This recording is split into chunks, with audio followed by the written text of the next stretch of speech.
난민전은 우리 헌정사상 최대의 공포시대를 만들어낸 긴급조치 구호에 맞서 싸운 반유신 투쟁 조직이었다. 이 조치는 국론 분열과 국민 종파를 저해하는 유언비어를 퍼뜨리거나 사실을 왜곡해서 그 정치 상황이라고 하는 것이 정말 개인의 그 자유라든가 민주 이런 거는 찾아보기 어려울 때였죠. 그 유신이 아주 그 막바지에 접어들 때였기 때문에 국내 인권 상황이 최악에 달했습니다. 이때 유신을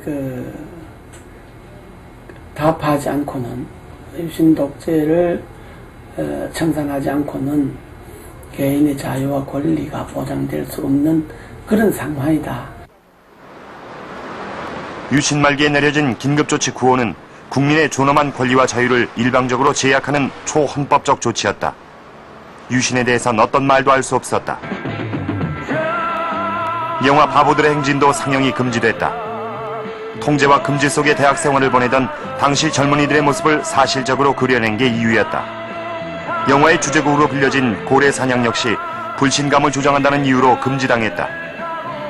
보고, 듣고 말할 수 있는 자유조차 없는 긴급조치 구호 시대.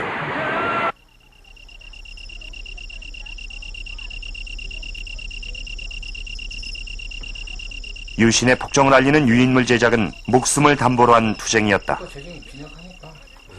당시 김남주와 함께 유인물을 만들고 뿌렸던 난민전 관계자들.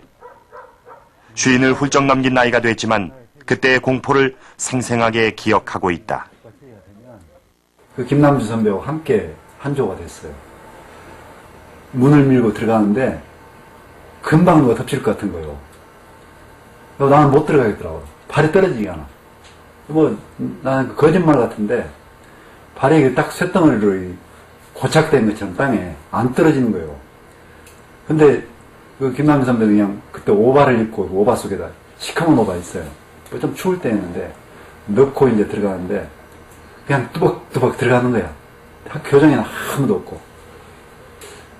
그때 내가 느낀 공포 속에서 그냥 그 선배는 그냥 뚜벅뚜벅 걸어가는데, 야, 어쩌면 저렇게 강하게 할 수가 있나. 국민의 권리와 자유를 짓밟는 긴급조치 구호. 바로 그 공포의 현실로부터 벗어나기 위해 김남주는 전사가 돼 유신 정권의 폭압과 맞서 싸웠던 것이다.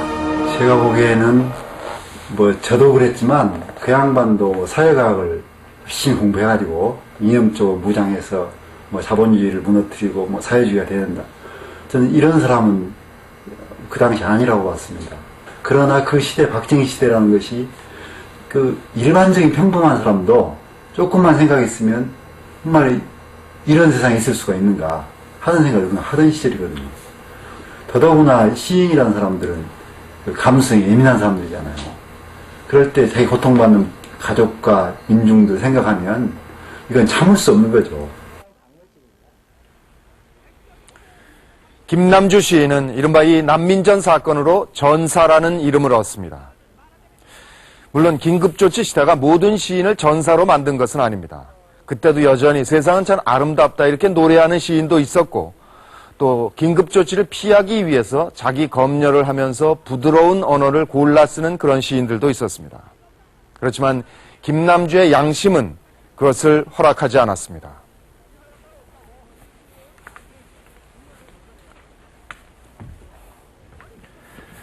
우리나라 헌법은 유신 헌법에서조차 모든 국민은 양심의 자유를 가진다라고 밝혀놓았고, 또한 언론, 출판, 표현의 자유를 가진다라고 명시해두었습니다.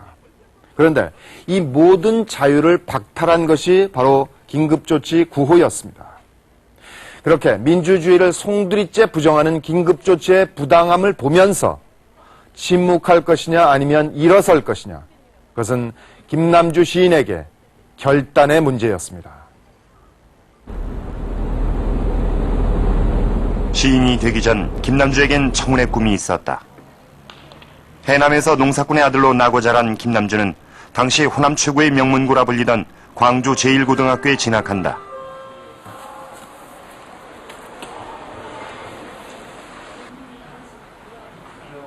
오랜 세월 속에 묻혀있던 생활기록부엔 고등학생 김남주의 꿈이 담겨져 있다. 법관이 되는 것이 김남주의 꿈이고 희망이었다.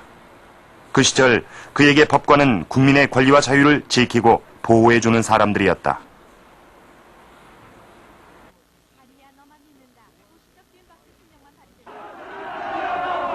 김남주가 현실에 눈뜬 건 대학 진학 후.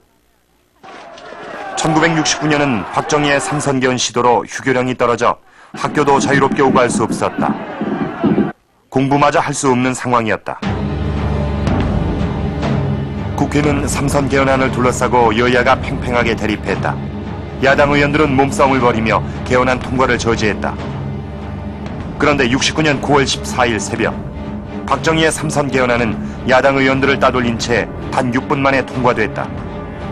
우리 헌정사에서 가장 불행한 시기를 맞이한 대학생 김남주는 암울한 현실을 외면하지 못했다.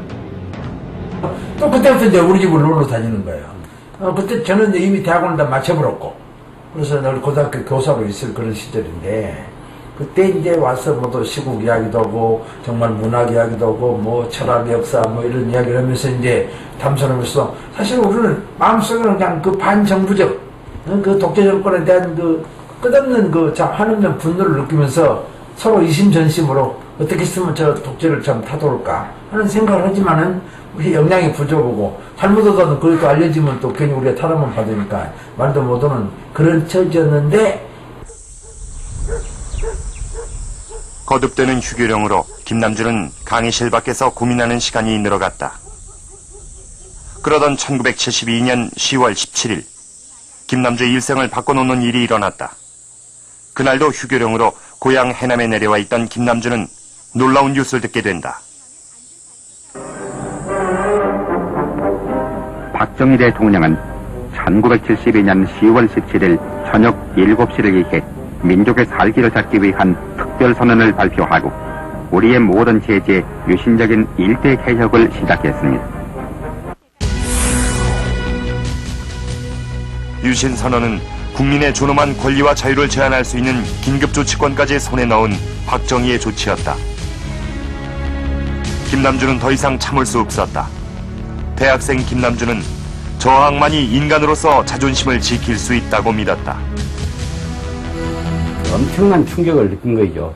그래가지고 이제 남주하고 만나가지고 이 개헌 만들 때까지의 어떤 공개 합법적인 투쟁으로서는 이제 그 투쟁 자체의 성립이 불가능하기 때문에 어쩔 수 없이 비밀 지하 신문으로 지구전으로 할 수밖에 없다.